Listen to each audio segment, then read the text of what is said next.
Halo Tribun Timur Video, jumpa lagi bersama saya Daisy Triana di segmen Breaking News. Informasi kali ini datang dari peristiwa yang terjadi di Makassar. Seperti diketahui beberapa waktu lalu terjadi penyerangan di kampus Universitas Muslim Indonesia terhadap salah satu mahasiswa yang berasal dari Fakultas Hukum. Dan akhirnya penyidik Polrestabes Makassar telah menetapkan 3 tersangka mahasiswa yang diduga turut terlibat dalam aksi penyerangan tersebut. Berikut informasi selengkapnya.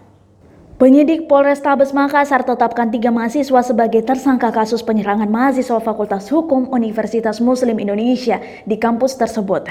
Penetapan 3 tersangka dirilis langsung Wakapolda Sulsel Brigjen Atnas di ruang Mapolrestabes Kamis 14 November 2019 sore. 3 tersangka ini mahasiswa yang tidak aktif lagi dalam waktu lama. Mereka adalah IR 20 tahun, SA 20 tahun, dan M 19 tahun. Menurut Atnas, di antara ketiga tersangka itu, satu diantaranya merupakan eksekutor ialah M.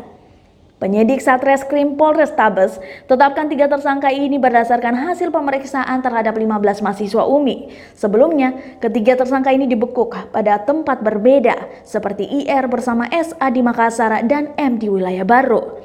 Seperti diberitakan sebelumnya, korban AF alias Andi Lolo, 21 tahun mahasiswa UMI menjadi korban saat terjadi penyerangan Selasa 12 November 2019 lalu.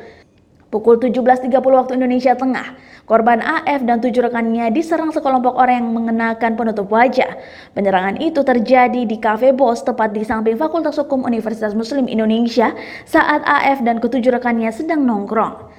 Dari keterangan salah satu saksi dari rekan korban, di saat kejadian mereka sementara nongkrong, tiba-tiba datang sekitar 20 orang yang tidak dikenal dengan menutup wajah sambil membawa parang, badik, dan pipa.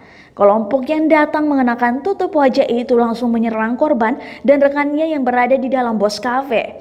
Korban AF yang merupakan mahasiswa Fakultas Hukum UMI angkatan 2016 itu terkena sabetan senjata tajam.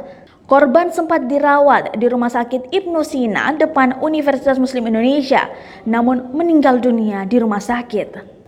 Terima kasih telah menyaksikan tayangan ini. Jangan lupa untuk terus mengikuti konten-konten menarik lainnya dari Tribun Timur Video. Dan ingat untuk selalu like, share, komen, serta subscribe channel dari Tribun Timur Video bagi kamu yang belum subscribe.